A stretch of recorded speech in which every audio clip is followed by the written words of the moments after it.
Hello everyone, myself Dr. Bharat Singh Meena, Assistant Professor in Chemistry from Government College Kota. Today discuss about chemistry of elements of second and third transition series. हम ये पढ़ें उससे पहले मैं ये brief करना चाहूँगा कि लास्ट लेक्चर में हमने चतुष्फलकीय, अष्टफलकीय एंड वर्ग समतलीय क्रिस्टल क्षेत्र विभाजन की तुलना के बारे में अध्ययन किया था और आज हम क्रिस्टल फील्ड स्टेबिलाइजेशन एनर्जी के बारे में सबसे पहले अध्ययन करेंगे। क्रिस्टल फील्ड स्टेबिलाइजेशन एनर्जी या क्रिस्टल क्षेत्र स्थायीकरण ऊर्जा क्या है। जैसा कि हमने लास्ट लेक्चर में CFT सिद्धांत के बारे में पढ़ा था और हमें ये पता है कि जब कोई ट्रांजिशन मेटल आयन या एटम के कांटेक्ट में कोई लिगेंड आएगा तो हम जानते हैं कि d ऑर्बिटल्स का क्या होगा, स्प्लिटिंग होगी और यह स्प्लिटिंग लिगेंड की नेचर और कॉम्प्लेक्स की ज्योमेट्री के बिहाफ पर डिपेंड करेगी कि जो d ऑर्बिटल्स का स्प्लिटिंग हुई या विभाजन हुआ वह Eg व T2g ऑर्बिटल्स में किस प्रकार से होती है। अगर हम इसको एक ऑक्टाहेड्रल कॉम्प्लेक्स के रूप में देखें कि जब ऑक्टाहेड्रल कॉम्प्लेक्स बन रहा है तो उस स्थिति में जो T2g ऑर्बिटल्स की एनर्जी होगी वो d ऑर्बिटल्स की एवरेज एनर्जी से कितनी कम हो जाएगी, -0.4 डेल O कम हो जाएगी। जबकि Eg ऑर्बिटल्स की जो एनर्जी है वो d ऑर्बिटल्स की एवरेज एनर्जी से बढ़ जाएगी और कितनी बढ़ेगी, वो +0.6 डेल O एनर्जी के रूप में अधिक हो जाएगी। और जब इनकी एनर्जी T2g की कम और Eg की अधिक हो जाती है उसके बाद जब d ऑर्बिटल्स में इलेक्ट्रॉन का अरेंजमेंट होता है या रीअरेंजमेंट होता है तो इस पूरे सिस्टम में जो एनर्जी रिलीज हुई, जो एनर्जी रिलीज होगी वही एनर्जी क्या कहलाएगी, क्रिस्टल फील्ड स्टेबिलाइजेशन एनर्जी या क्रिस्टल क्षेत्र स्थायीकरण ऊर्जा कहलाती है। जब स्प्लिटिंग होने के बाद d ऑर्बिटल्स में रीअरेंजमेंट होता है उसके बाद की ही एनर्जी CFSE एनर्जी कहलाएगी। अगर हम इसको एक ऑक्टाहेड्रल कॉम्प्लेक्स के फॉर्म में देखें कि CFSE कैसे कैलकुलेट करते हैं तो हम, जैसा कि मैंने अभी बताया कि जब d ऑर्बिटल्स की स्प्लिटिंग होगी तो T2g ऑर्बिटल्स की एनर्जी औसत ऊर्जा से -0.4 एन T2g डेल O कम हो जाएगी, जबकि Eg ऑर्बिटल्स की एनर्जी 0.6 एन Eg डेल O अधिक हो जाएगी।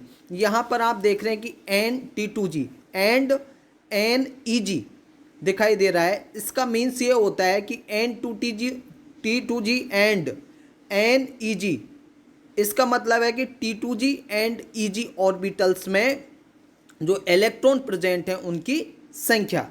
इसको हम एक ऑक्टाहेड्रल कॉम्प्लेक्स के लिए एक एग्जाम्पल के माध्यम से और अच्छे से समझ सकते हैं।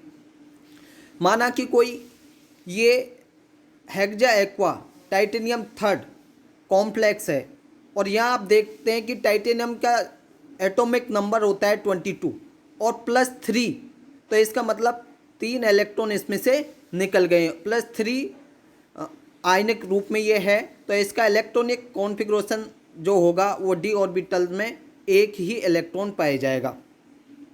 अब हम जानते हैं कि इस एक अयुग्मित इलेक्ट्रॉन किसी एक d ऑर्बिटल में जाएगा और हेक्सा एक्वा कॉम्प्लेक्स बनेगा तो लिगेंड के रूप में कितने वाटर के मॉलिक्यूल आएंगे, 6, और ये टाइटेनियम आयन की ओर पहुंचेंगे। इससे क्या होगा कि जो d ऑर्बिटल्स की जो औसत ऊर्जा है उसका विभाजन होगा और औसत ऊर्जा का जब विभाजन होगा तो वो T2g और Eg में हो जाएगा। तो T2g की जो एनर्जी है वो एवरेज ऊर्जा से कम हो जाएगी, जबकि Eg की एनर्जी है वो एवरेज ऊर्जा से बढ़ जाएगी। यहाँ ये देखिए कि ये हम एक कॉम्प्लेक्स ले रहे हैं hexa aqua titanium third ion के लिए क्रिस्टल क्षेत्र विभाजन किस प्रकार से हुआ। ये डी ऑर्बिटल्स की एवरेज एनर्जी है। और यहाँ पर जब H2O के रूप में ये लिगेंड टाइटेनियम आयन की तरफ आएंगे तो ये एनर्जी को क्या करेंगे, स्प्लिट करेंगे। और एनर्जी जब स्प्लिट होगी तो T2G ऑर्बिटल्स की एनर्जी तो औसत ऊर्जा से -0.4 डेल ओ कम हो जाएगी, जबकि Eg ऑर्बिटल्स की एनर्जी +0.6 डेल ओ बढ़ जाएगी। तो हम जानते हैं कि जब D1 में एक इलेक्ट्रॉन है तो वो किस में जाएगा, T2G में, और T2G में जाने की वजह से इसका जो स्थायित्व वो कैसा हो जाएगा, बढ़ जाएगा। इसको हम एक स्पेक्ट्रम के माध्यम से भी अगर हम देखना चाहें कि किस प्रकार से डेल ओ की वैल्यू को हम कैलकुलेट करेंगे, तो उसके लिए हमें कौन सा स्पेक्ट्रम लेना पड़ेगा, अल्ट्रावायलेट एंड विजिबल।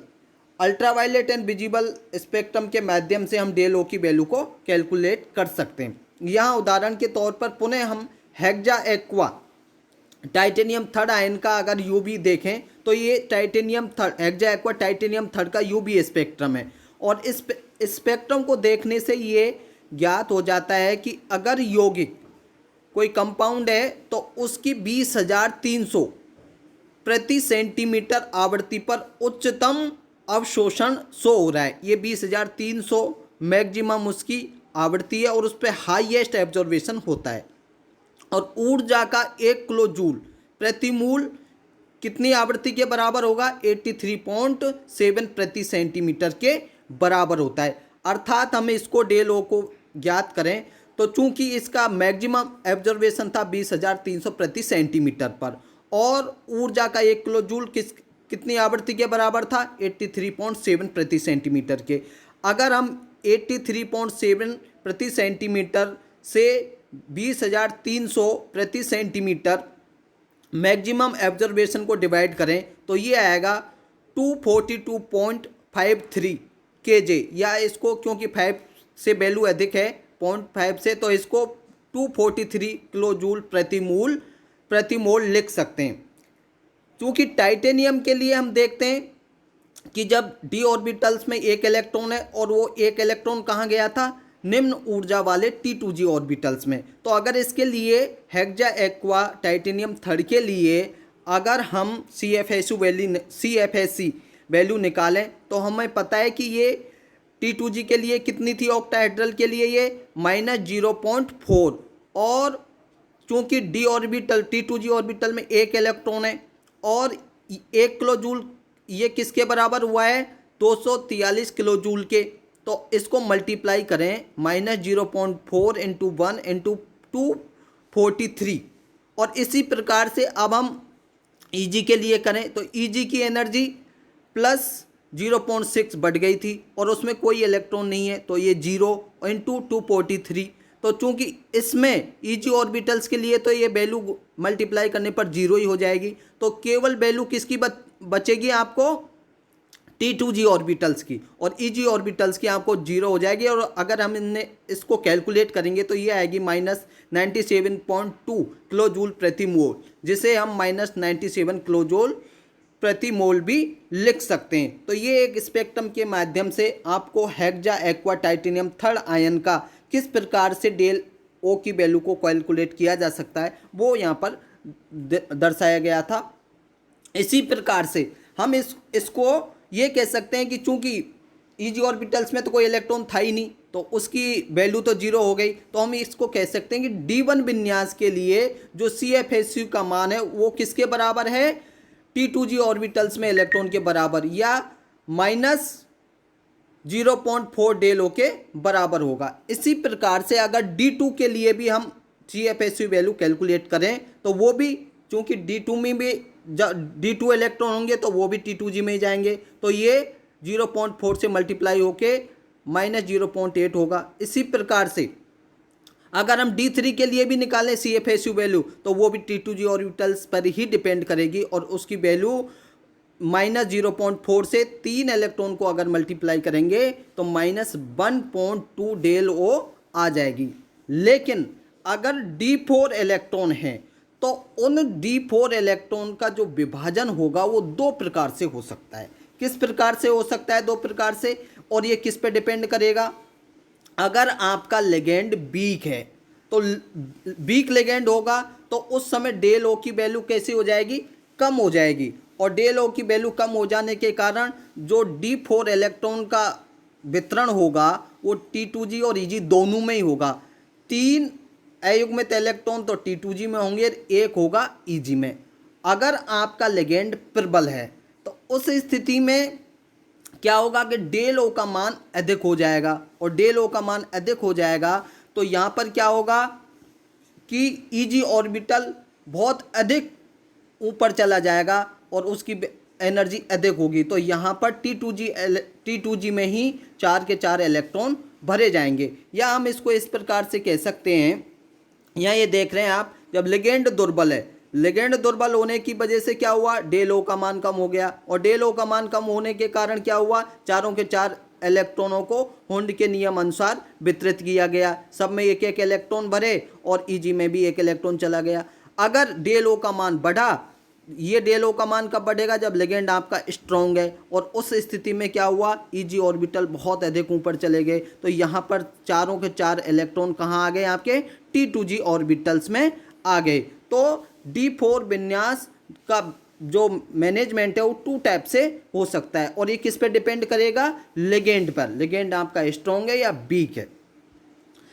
इन दोनों के लिए CFSU की अगर हम वैल्यू निकालें तो यहाँ देखेंगे ए में क्या देख रहे हैं आप, 3 तो T2G में अयुग्मित इलेक्ट्रॉन है और 1 EG में अयुग्मित इलेक्ट्रॉन है। तो इसके लिए अगर हम CFSU वैल्यू निकालें तो हम देखेंगे कि चूँकि हम जानते हैं कि T2G के लिए जो वैल्यू आती है वो -0.4 है, तो इसको 3 से मल्टीप्लाई किया, और EG के लिए वो +0.6 है तो उसको 0.6 से किया, और EG में 1 इलेक्ट्रॉन था और T2G में 2 है, तो इनको मल्टीप्लाई किया तो ये आया -1.2 आएगा, और इसका आएगा -0.6, तो -1.2 में से इसको माइनस किया तो -0.6 डेल ओ वैल्यू आएगी।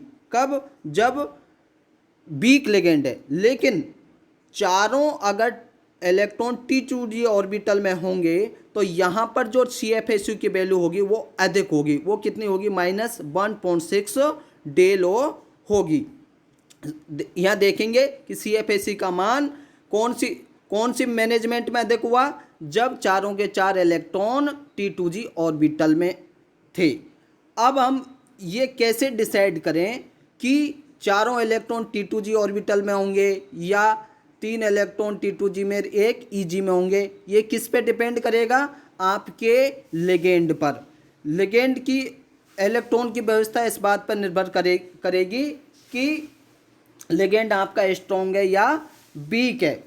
क्यों, जैसे सपोज दैट, उदाहरण के तौर पर हम साइनाइड को लें। साइनाइड कैसा है, आपका स्ट्रॉन्ग लेगेंड है, और स्ट्रॉन्ग लेगेंड होने की वजह से जो विभाजन होगा वो कैसा होगा, डेल ओ का मान उच्च होगा, और ऐसी स्थिति में किसी इलेक्ट्रॉन के लिए T2G कक्षक में युग्मित होने की अपेक्षा EG कक्षक में जाने के लिए अधिक ऊर्जा की आवश्यकता पड़ेगी, क्योंकि स्ट्रॉन्ग लेगेंड के कारण EG और T2G के मध्य की जो एनर्जी गैप है वो बहुत अधिक है, और बहुत अधिक होने के कारण अगर हम इलेक्ट्रॉन को इस प्रकार से वितरित करें कि EG में भी जाए और T2G में जाए तो बहुत अधिक ऊर्जा की आवश्यकता पड़ेगी। तो इससे ज़्यादा अच्छा क्या होगा कि सारे के सारे इलेक्ट्रॉन T2G ऑर्बिटल्स में चले जाएंगे और एक ऑर्बिटल्स में युग्मित हो जाएंगे, क्योंकि युग्मित होने में जो एनर्जी खर्च होगी उसकी तुलना में EG ऑर्बिटल्स में इलेक्ट्रॉन को भेजने में अधिक ऊर्जा की आवश्यकता पड़ेगी। इसलिए क्या होगा, इलेक्ट्रॉन EG कक्षक में नहीं जाएगा और लो स्पिन कॉम्प्लेक्स का निर्माण होगा।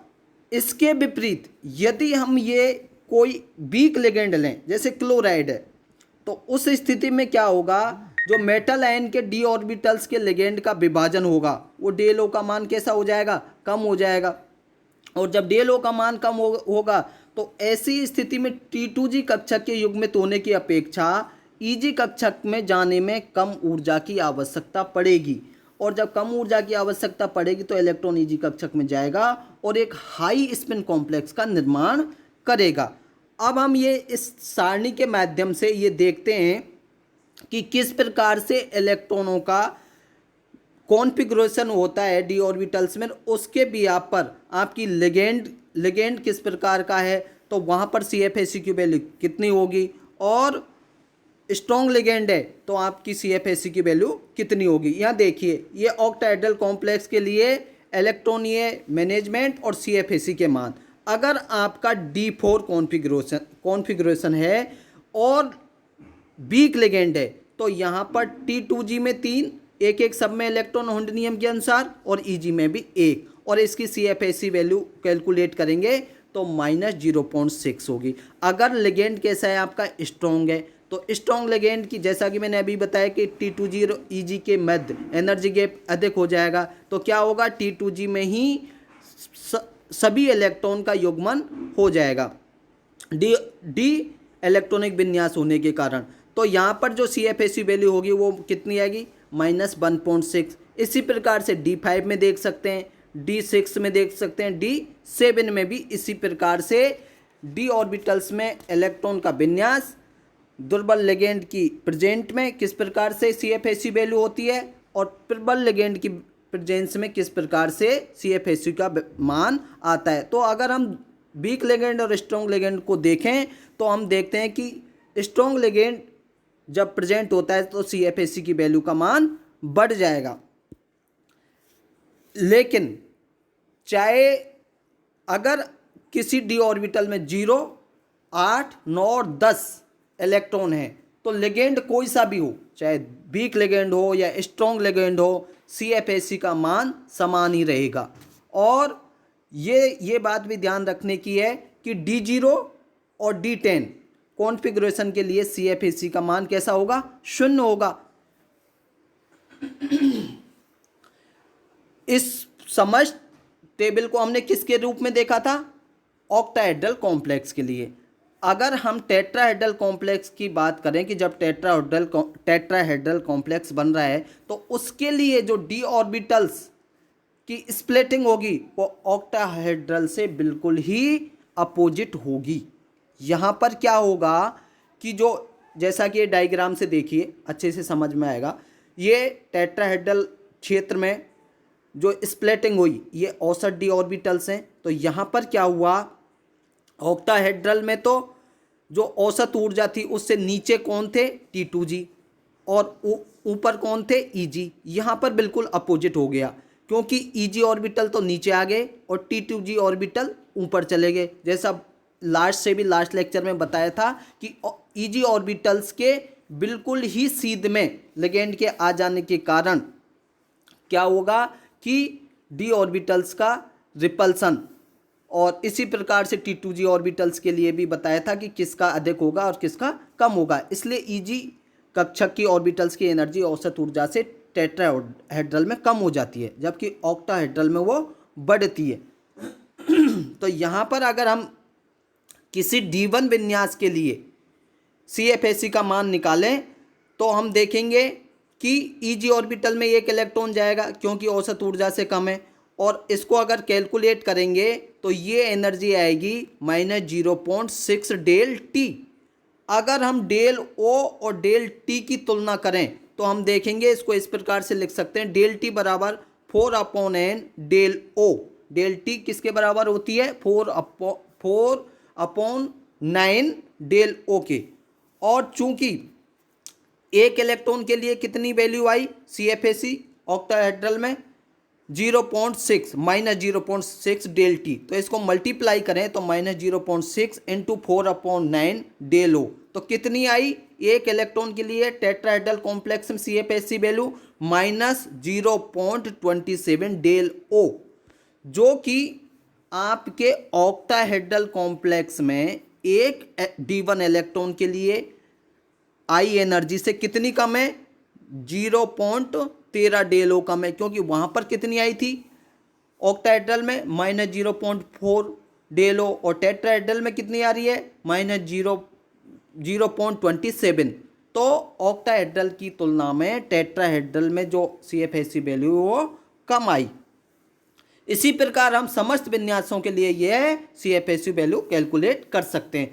यहाँ पर अगर आप ध्यान देंगे तो आपको D5 और D10 आपको एक्सेप्शन के रूप में है, क्योंकि इन दोनों के लिए जो वैल्यू है वो कैसी आएगी, शून्य आएगी। और अगर ये टेबल को देखेंगे तो टेट्राहेड्रल कॉम्प्लेक्स में इलेक्ट्रॉनिक व्यवस्था CFAC और इसी प्रकार से ऑक्टाहेड्रल, तो इन दोनों का अगर हम तुलनात्मक रूप से CFAC वैल्यू देखें कि जब D ऑर्बिटल में D1 इलेक्ट्रॉन है, D2 इसी प्रकार से D10 जाएंगे तो इनकी इलेक्ट्रॉनिक व्यवस्था इस प्रकार से होगी। लेकिन CFAC का वैल्यू अगर टेट्राहेड्रल के लिए निकालें D1 के लिए तो कितनी आएगी, और ऑक्टाहेड्रल के लिए निकालें तो कितनी आएगी, और किस प्रकार का कॉम्प्लेक्स बनेगा। इस सारणी को देखने से आपको ये समझ में आ जाएगा। अब बात आती है कि जो CFAC होती है उसको कौन कौन से कारक प्रभावित करते हैं। तो उसमें पहला जो कारक है वो है ज्योमेट्री ऑफ द कॉम्प्लेक्स, संकुल की ज्यामिति। संकुल की ज्यामिति पर भी CFAC वैल्यू डिपेंड करती है। कैसे करती है, क्योंकि जब ऑक्टाहेड्रल कॉम्प्लेक्स बनेगा तो निम्न ऊर्जा कक्षक में कितने d ऑर्बिटल होंगे, 3। कौन से, T2G वाले। और जबकि उच्च ऊर्जा स्तर में कितने होंगे, 2 EG वाले।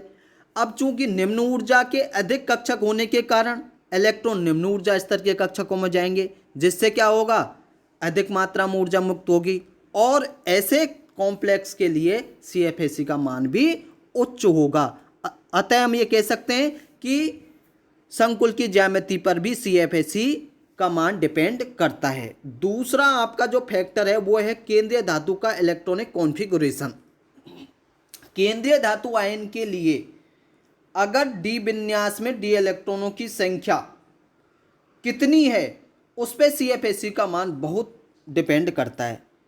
यदि D कक्षकों में उतने इलेक्ट्रॉन हैं जो निम्न ऊर्जा वाले D कक्षकों में भरे जा सकते हैं तो CFAC का मान कैसा होगा, उच्च होगा, क्योंकि EG कक्षक के लिए तो वैल्यू 0 आएगी और T2G कक्षक के लिए जितनी वैल्यू आएगी वो ही वैल्यू शो होगी। इसलिए उच्च ऊर्जा वाले D कक्षकों में जितने अधिक इलेक्ट्रॉन होंगे उतने ही CFAC का मान कम हो जाएगा, और निम्न ऊर्जा वाले कक्षकों में जितने अधिक इलेक्ट्रॉन होंगे उच्च ऊर्जा कक्षक में नहीं होंगे तो CFAC का मान बढ़ जाएगा। तो केंद्रीय धातु का इलेक्ट्रॉनिक विन्यास पर भी CFAC वैल्यू डिपेंड करती है। तीसरा जो फैक्टर है वो है डेल। डेल की वैल्यू किसी कॉम्प्लेक्स के लिए CFAC का कैलकुलेशन डेल के मान पर ही किया जा सकता है। अतः हम ये कहें कि ऑक्टाहेड्रल कॉम्प्लेक्स के लिए डेल का मान जितना अधिक होगा CFAC का मान भी उतना ही अधिक होगा। अब हम ये कह सकते हैं कि जो डेल है वो भी किन किन कारकों पर डिपेंड करता है। तो उसमें सबसे पहले फैक्टर आता है वो है लिगेंड की प्रकृति। लिगेंड की प्रकृति दिस इज इम्पोर्टेंट फैक्टर, ये डेल को प्रभावित करता है, क्योंकि जब स्प्लिटिंग होती है कोई संकुल बनते समय क्या होती है, D ऑर्बिटल्स की एनर्जी जो एवरेज एनर्जी होती है उसमें विभाजन होता है, और ये विभाजन किस पर डिपेंड करता है, लिगेंड की प्रकृति पर। जो लिगेंड D कक्षकों का ऊर्जा के अंतर कम से विभाजन करते हैं, अर्थात हम कहें जिनके लिए डेल का मान कम होता है वो दुर्बल लिगेंड कहलाते हैं। इसके विपरीत जिन लिगेंडों की उपस्थिति में D कक्षकों का ऊर्जा से अधिक विभाजन होगा, जिनके लिए डेल का मान अधिक हो, उन्हें प्रबल लिगेंड कहते हैं। तो डेल का मान किस पर डिपेंड करा, लिगेंड की प्रकृति पर, क्योंकि लिगेंड की प्रकृति के भी आप पर अगर वीक लिगेंड है तो ऊर्जा का अंतर कम होगा, और स्ट्रॉन्ग लिगेंड है तो ऊर्जा का अंतर अधिक होगा। यहाँ हम एक स्पेक्ट्रोकेमिकल सीरीज के माध्यम से लिगेंडों की बढ़ती हुई स्ट्रेंथ के लिए एक सीरीज बनाई हुई है, जिसे हम स्पेक्ट्रोकेमिकल सीरीज या स्पेक्ट्रो रासायनिक श्रेणी कहते हैं। उसमें दुर्बल लिगेंड, स्टार्टिंग में दुर्बल लिगेंड होते हैं, बीच में मध्यवर्ती लिगेंड होते हैं, और लास्ट में स्ट्रॉन्ग लिगेंड होते हैं। यहाँ देखिए आपको ये दिखाई दे रहा है, ये आयोडाइड सबसे वीक लिगेंड है, उसके बाद ब्रोमाइड है, उसके बाद क्लोराइड है, ऐसे नाइट्रेट है, फिर फ्लोराइड है, हाइड्रोक्साइड है, फिर ये H2O OX ये मध्य वाले हैं। उसके बाद आपके EDTA है, फिर NH3 है, प्रीडीन है, और इसके बाद है एथिलीन डाइएमीन, डाइप्रीडाइल, ऑर्थोफ्रेंथ्रोलिन, नाइट्राइट और साइनाइड। साइनाइड सबसे आपको स्ट्रॉन्ग लिगेंड है।